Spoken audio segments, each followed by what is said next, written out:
ये जो ब्लॉग है ये एक भारत की यूनियन टेरिटरी का होने वाला है, जिसकी टोटल पॉपुलेशन लगभग 4.5 लाख के आसपास है। तो जी हाँ, आज हम बात करने वाले हैं भारत का मालदीव्स कहे जाने वाले अंडमान एंड निकोबार द्वीप की। सो यहाँ आप कैसे आ सकते हैं, कहाँ रुक सकते हैं, कैसे घूम सकते हैं, यहाँ बाइक रेंट की क्या व्यवस्था है, आखिर आपको यहाँ पे रूम की क्या प्राइसिंग मिलने वाली है।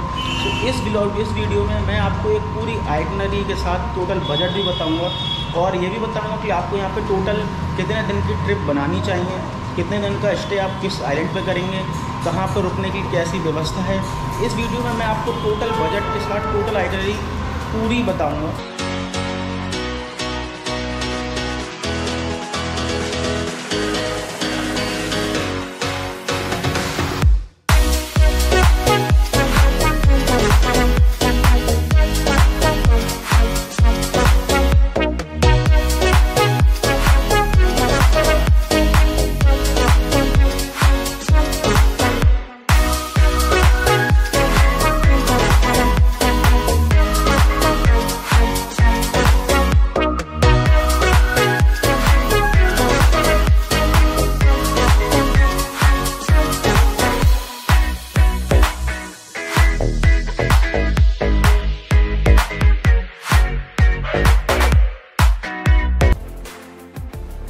दोस्तों, यह एक भारत का केंद्र शासित प्रदेश है।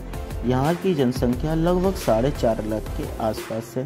तो इस वीडियो में मैं आपको यहाँ की आइटनरी, बजट व यहाँ की आपको ट्रिप कितने दिन की बनानी चाहिए, इन सब के बारे में पूरी डिटेल के साथ आपको इन्फॉर्मेशन दूंगा। अंडमान निकोबार जैसे आपका दिल्ली, चंडीगढ़, लक्षद्वीप यूनियन टेरिटरी है, इसी तरीके से एक भारत का हिस्सा है जो कि केंद्र शासित प्रदेश के अंतर्गत आता है। तो आइए सबसे पहले हम बात करते हैं कि आखिर आपको यहाँ पहुँचने के क्या तरीके हैं। यहाँ पहुँचने के आपके 2 तरीके हैं। पहला है बाई फ्लाइट और दूसरा है अगर आप यहाँ बाई फ्लाइट आना चाहते हैं तो आपको अंडमान एंड निकोबार के लिए डायरेक्ट फ्लाइट इंडिया के कुछ एयरपोर्ट से अवेलेबल है, जैसा चेन्नई, विशाखापट्टनम, कोलकाता, हैदराबाद।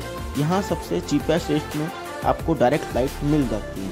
अंडमान निकोबार में केवल एक ही एयरपोर्ट है जो कि पोर्ट विलियर है और पोर्ट विलियर यहाँ की राजधानी भी है। अब तो दोस्तों, अगर हम बात करें दूसरा ऑप्शन की तो वो है वाई शिप का। यहाँ आपको गवर्नमेंट एंड प्राइवेट क्रूज़ दोनों तरह के ऑप्शन मिल जाते हैं, लेकिन दोस्तों क्रूज़ की सुविधा डेली नहीं होती है। यह केवल महीने में 2 या 3 दिन मिलती है, क्योंकि चाहे आप चेन्नई, कोलकाता, विशाखापट्टनम या कहीं से भी क्रूज़ से आएँ तो लगभग यह 55 से 60 घंटे का समय आपको यहाँ छोड़ने में लेती है। इसकी बुकिंग ऑनलाइन भी होती है, तो इससे आप ऑनलाइन भी बुक करा सकते हैं, बट यह बहुत टाइम टेकिंग वे है। सो आपके पास आने के 2 तरीके हैं, जिसमें से आप दोनों में से कोई भी प्रेफर कर सकते हैं, बट मैं रिकमेंड करूँगा आपको फ़्लाइट, क्योंकि फ़्लाइट की और क्रूज़ की टिकट लगभग सेम ही होती है और कोई ज़्यादा फ़र्क भी नहीं होता है। रेट मैं आपको आगे वीडियो में बताऊंगा। तो चलिए दोस्तों, अब हम फाइनली अंडमान एंड निकोबार पहुंच चुके हैं। तो अब यहां से चलते हैं, एयरपोर्ट से बाहर निकलते हैं और अपना स्टे देखते हैं। बात करते हैं कि आखिर आप इनके यहाँ रुकने की क्या व्यवस्था। तो दोस्तों, सबसे पहली बात, अंडमान एंड निकोबार की जो ट्रिप होती है वो 5 डेज 6 नाइट्स की होती है। यह एक गवर्नमेंट का स्टैंडर्ड पैकेज रहता है, बट अगर आपके पास टाइम की कोई कमी नहीं है तो आप यहाँ 7-8 दिन की ट्रिप भी बना सकते हैं और पैकेज को कस्टमाइज़ भी करा सकते हैं। और यहाँ से आप टाइम के अकॉर्डिंग बाराटंग भी जा सकते हैं, जो कि नॉर्थ अंडमान कहलाता है। बेसिकली जो पोर्ट विलियर आपका साउथ अंडमान में पड़ता है और बाराटंग आपका मोस्टली मिडिल अंडमान में पड़ता है। अंडमान और निकोबार का क्षेत्रफल लगभग 330 किलोमीटर में फैला हुआ है, तो ये 3 हिस्सों में विभाजित है। पहला नॉर्थ अंडमान, दूसरा मिडिल और तीसरा साउथ अंडमान। तो दोस्तों, अब हम बात करते हैं कि आपको यहाँ पर आकर स्टे कहाँ लेना चाहिए। यहाँ स्टे के 2 ऑप्शन हैं। पहला है जंगली चट्टी और दूसरा है गोलघर। जहाँ मैंने स्टे लिया था वह गोलघर की लोकेशन थी। यहाँ होटल की रेंज एक नॉर्मल कैटेगरी के रूम की रखी रहती है। नॉर्मल यहाँ जो रूम का रेंट रहता है वो 1000 से 1500 रुपये पर नाइट रहता है और यहाँ आपको कम रेट के रूम भी मिल जाते हैं, तो आप वहाँ भी रुक सकते हैं। बजट रूम आपको 800 से 1000 रुपये में मिल जाएगा। यहाँ था आपका पहले दिन का स्टे यानी अराइवल का प्लान, बट अगर आपकी यहाँ मॉर्निंग 8 बजे तक आ जाते हैं तो आप यहाँ उसी दिन 2 आइलैंड कवर कर सकते हैं। पहला है रोस आइलैंड, दूसरा है नॉर्वे आइलैंड। बट अगर आपकी फ़्लाइट आफ्टरनून 12 बजे के बाद यहाँ आती है तो आपका यहाँ लोकल मार्केट एक्सप्लोर करिए। और यहाँ लोकल मार्केट में घूमने के लिए आपके पास 3 पॉइंट हैं। पहला है कार्वन स्कोप, यह यहाँ का सबसे फेमस बीच है। यहाँ पर आप वाटर स्पोर्ट एक्टिविटी कर सकते हैं। लेकिन अगर बात करें वाटर स्पोर्ट आइलैंड की तो यहाँ 3 आइलैंड बहुत ही फेमस हैं। पहला है हैवलॉक आइलैंड, दूसरा है आपका नील आइलैंड, तीसरा है आपका नॉर्वे आइलैंड।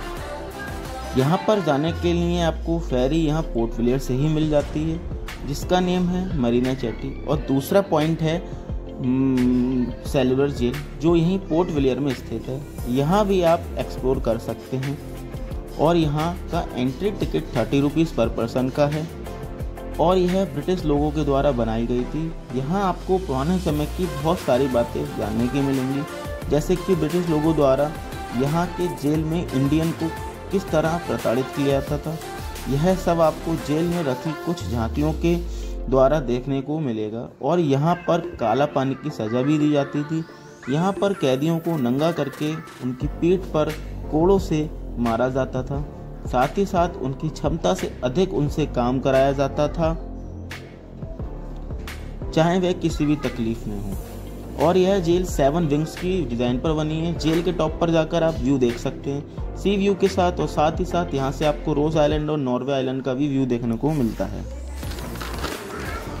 तो कुछ इस प्रकार से आप सेलुलर जेल को एक्सप्लोर कर सकते हैं। साथ ही साथ यहाँ पर फांसी घर, गैलोलियस तथा चैन गैंग जेल जैसी हिस्टोरिकल चीज़ें भी आपको यहाँ देखने को मिलेंगी। और यहाँ पर नाइट में लेज़र लाइट शो भी होता है, आप उसे भी एंजॉय कर सकते हैं। तो यह था आपका पहले दिन का प्लान। और यहीं स्टे कीजिए पोर्ट विलियर में आप पहले दिन का। सेकंड डे आप अर्ली मॉर्निंग उठिए और पोर्ट विलियर से रोज आइलैंड और नॉर्वे आइलैंड की ट्रिप के लिए निकलिए। और यह दोनों आइलैंड आपको सेम डे में ही कवर करने होते हैं। यहाँ पर जाने के लिए गवर्नमेंट फेरी की कोई व्यवस्था नहीं है। यहाँ पर जाने के लिए आपको केवल प्राइवेट फेरी ही मिलेगी, जो कि 2 जगह से मिलती है। पहला है जंगली घाट चट्टी, दूसरा है वाटर स्पोर्ट कॉम्प्लेक्स।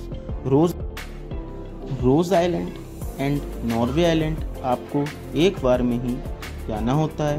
पहले आपको रोज आइलैंड ले जाया जाता है और फिर नॉर्वे आइलैंड।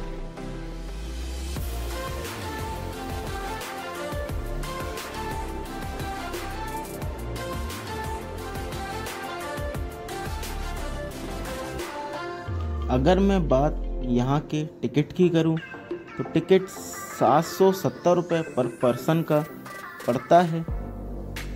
और यहाँ की ट्रिप आपको टोटल 4 से 5 घंटे में हो जाती है।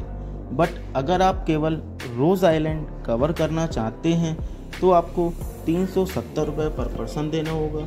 और अगर आप नॉर्वे आइलैंड केवल कवर करना चाहते हैं तो आपको 570 रुपये का टिकट लेना पड़ेगा।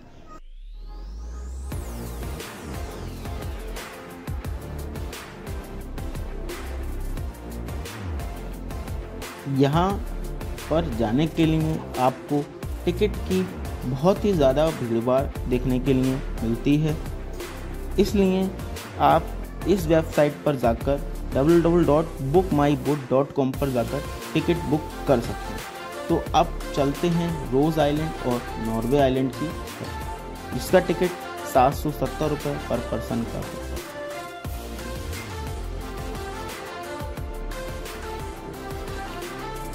एक बोट में 10 पर्सन मैक्सिमम अलाउ होते हैं। और हाँ, सेफ्टी जैकेट पहनना कंपलसरी होता है। रोज आइलैंड तक पहुंचने में आपको केवल और केवल 15 मिनट का समय लगता है।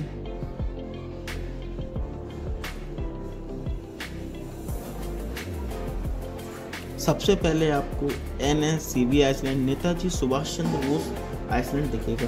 पहले इसका नाम रोज आइलैंड था, पर अब बदलकर NSB आइसलैंड रख दिया गया सन 2018 में। यहाँ पर आपको घूमने में मैक्सिमम 1 घंटे का समय लगता है, जो सफिशिएंट होता है। यहाँ पर आपको लाइट हाउस देखने को मिलेगा, जिसके टॉप पर जाकर आप पूरे रोज आइलैंड का एक बहुत ही सुंदर नज़ारा देख सकते हैं। और लाइट हाउस की दूरी रोज आइलैंड से लगभग 1 किलोमीटर पड़ती है। यहाँ पर आपको ब्रिटिश का कार्यालय देखने को भी मिलता है। लाइट हाउस जाने के लिए आपको बैटरी वाली गाड़ी मिल जाती है, जिसका रेंट पर पर्सन 80 रुपये का होता है। और यह बैटरी वाली गाड़ी आपका ड्राइवर आपको हिस्ट्री के बारे में भी बताता हुआ जाता है कि यहाँ पर 2004 में एक सुनामी आई थी, जिससे रोज़ आइलैंड तबाह हो गया था। सुनामी 2004 से पहले यह 200 एकड़ ज़मीन पर बसा हुआ था, पर अब केवल 74 एकड़ ज़मीन पर बसा हुआ।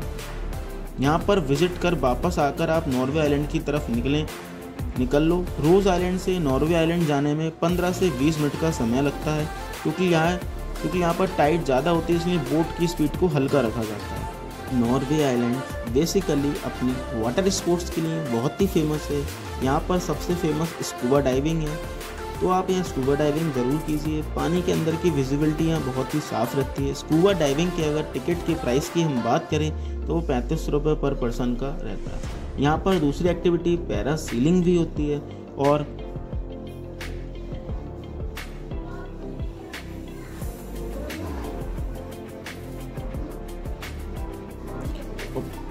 पैरासीलिंग का भी एक्सपीरियंस बहुत ही अच्छा रहता है। और यहाँ पर आप सी वॉक भी कर सकते हैं। इसमें आपको एक हेलमेट बनाया जाता है, जो कि वाटरप्रूफ हेलमेट होता है। इस वाटरप्रूफ हेलमेट के अंदर पानी नहीं जाता है, जिससे आपको एक ड्राइवर मिलता है जो आपको पर्सनल पानी के अंदर लेकर के जाता है।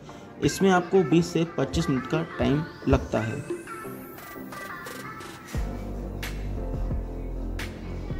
अगर हम सी वॉक के टिकट की बात करें तो वह 35 रुपये पर पर्सन का रहता है। और अगर हम पैरासीलिंग के टिकट की बात करें तो वो 3200 रुपये पर पर्सन का रहता है। और यह केवल 3-4 मिनट की राइड ही होती है। तो यह सब एक्टिविटी आपको यहाँ करने को मिलेंगी। हालांकि ये सारी एक्टिविटी आपको हैवलॉक आइलैंड पर भी मिलती हैं। उसकी जानकारी मैं आपको इस वीडियो के सेकंड पार्ट में दूंगा। और अब आप सब एक्टिविटी करने के बाद वापस आओ और लंच करो। और अगर आप कपल हो तो यहाँ पर एक चीज़ का एक्सपीरियंस आप ज़रूर कीजिएगा। मैं आपको रिकमेंड भी करूँगा कि इसका एक्सपीरियंस आप ज़रूर कीजिए, जिसका नाम है सेमी सबमरीन क्रूज। और यह नॉर्वे आइलैंड से पोर्ट विलियर आइलैंड के लिए बीच चलती है और 1 घंटे का समय लगता है, जिसमें आप पार्टी कर सकते हैं। इसका अपर वर्थ का टिकट लगभग 2100 रुपये पर बेड का होता है। इसमें 2 क्लास होते हैं, अपर क्लास और लोअर डेस्क। यह थोड़ा कॉस्टली होता है। अगर आप बजट ट्रिप कर रहे हैं तो इसका एक्सपीरियंस आप ना करें, क्योंकि आपका बजट बिगड़ सकता है। बट हाँ, अगर आपका पास बजट थोड़ा अच्छा है तो आप इसका एक्सपीरियंस ज़रूर करिएगा, क्योंकि इसके लोअर डेक्स में आपको एक अलग ही एक्सपीरियंस देखने को मिलता है। क्योंकि इसका तो आइए अब इस सबमरीन के सबसे खूबसूरत पार्ट यानी लोअर डेक्स में चलते हैं और दिखाते हैं आपको सबसे खूबसूरत नज़ारा। इस पार्ट में आकर के आप पानी के अंदर की दुनिया को अपनी आंखों से महसूस कर सकते हैं। देखिए, आपको इस सबमरीन से बाहर कोरल और वह फिशेस छोटी छोटी नज़र आ रही हैं। पानी की विजिबिलिटी यहाँ थोड़ी सी साफ नहीं थी, लेकिन फिर भी बहुत अच्छा एक्सपीरियंस था। तो दोस्तों, यह था आपकी डे 2 की आइटिनरी का प्लान कि आप रोज़ आइलैंड और नॉर्वे आइलैंड में आखिर क्या क्या कर सकते हैं। दोस्तों, अब बात करते हैं फूड की कि आखिर आपके यहाँ पर फूड की क्या व्यवस्था है पोर्ट विलियर में। तो अगर अब हम बात करें पोर्ट विलियर में खाने की क्या फैसिलिटीज़ है, तो आपको यहाँ पर वेज और नॉन वेज दोनों तरह के ऑप्शन देखने को मिल जाते हैं। हालांकि यहाँ पे आपको खाना थोड़ा सा कॉस्टली पड़ेगा, लेकिन यहाँ पर वेज और नॉन वेज दोनों तरह की थाली के ऑप्शन भी अवेलेबल होते हैं। वेज थाली आपको लगभग 250 से 300 रुपये की मिल जाती है।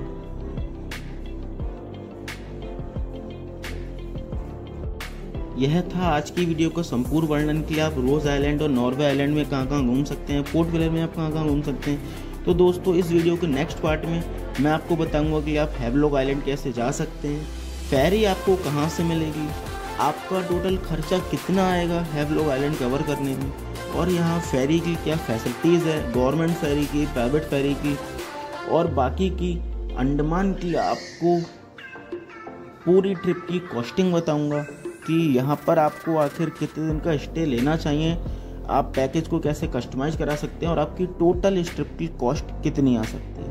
दोस्तों आज की वीडियो आपको कैसी लगी कमेंट सेक्शन में कमेंट करके ज़रूर बताइएगा, और वीडियो पसंद आई हो तो चैनल को सब्सक्राइब और वीडियो को लाइक ज़रूर कीजिएगा और अपने दोस्तों में शेयर भी कीजिएगा, क्योंकि ऐसी बहुत सारी चीपेस्ट और बजट के साथ वीडियो मैं इस चैनल पर अपलोड करता रहता हूँ।